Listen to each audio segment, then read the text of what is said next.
Welcome to Things You Should Know, Civil War Edition. Today we're going to talk about the Battle of Shiloh, located in Hardin County, Tennessee on April 6 and 7, 1862. General Ulysses S. Grant and General Don Carlos Buell were leading two portions of the Union Army south.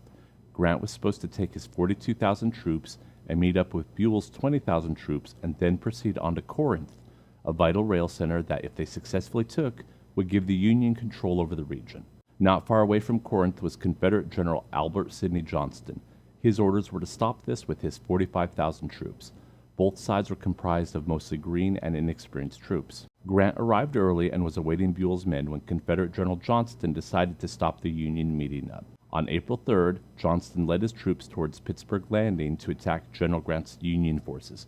P.G.T. Beauregard was Johnston's second in command and was itching to get back into the fight. Their plan was to defeat Grant before Buell arrived by flanking Grant's left side and cutting off his retreat, thus driving the Union Army back northwest into Owl Creek. Unfortunately, bad weather slowed the Confederates and the attack didn't occur until Sunday, April 6th. While the Confederates prepared for the attack, a Union patrol came across them accidentally just a mile away from Grant's main troop formations. Johnston didn't wait and instead struck immediately, attempting to not lose the element of surprise. The Union was not prepared and had less troops than the Confederates, and after just a few hours of fighting, Johnston seemed to be about to win. Johnston pushed along the eastern Corinth Road and overran U.S. Brigadier General Benjamin M. Prentice's division, scattering them and taking them out of action for the rest of the battle.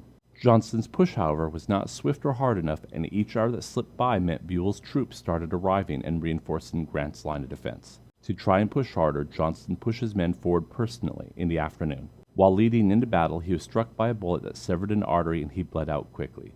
His death was the highest-ranking officer killed on either side of the war up to this time. General P.G.T. Beauregard stepped in quickly and took over command of the entire Confederate Army. The Union Army didn't escape its own losses. General W.H.L. Wallace was mortally wounded, and General Prentice and his 2,200 troops surrendered around 5 p.m. that afternoon. Even with these positive results, Beauregard was still not able to flank Grant, and in fact had been forced back on their own left flank. Grant appeared determined to hold the river landing position for a final defense. To aid in this, U.S. Colonel Joseph D. Webster deployed 50 cannons above the landing, while 24,000 Union soldiers formed a defensive line, all along Pittsburgh Landing Road and west to Owl Creek. This protected the main portion of Buell's reinforcements as they started landing en masse. P.G.T. Beauregard pulled his men back to gain food and rest, but Grant ordered the Union gunboats Lexington and Tyler to fire at them on 15-minute intervals. The purpose of this was more to harass and to keep the troops exhausted than to cause any real damage. By the morning of April 7th, the Union forces had been able to gather over 50,000 men, and they attacked Beauregard before he realized they were the stronger force now. It took until 10 a.m. for Beauregard to deploy 30,000 men, but these were not enough to stop the Union.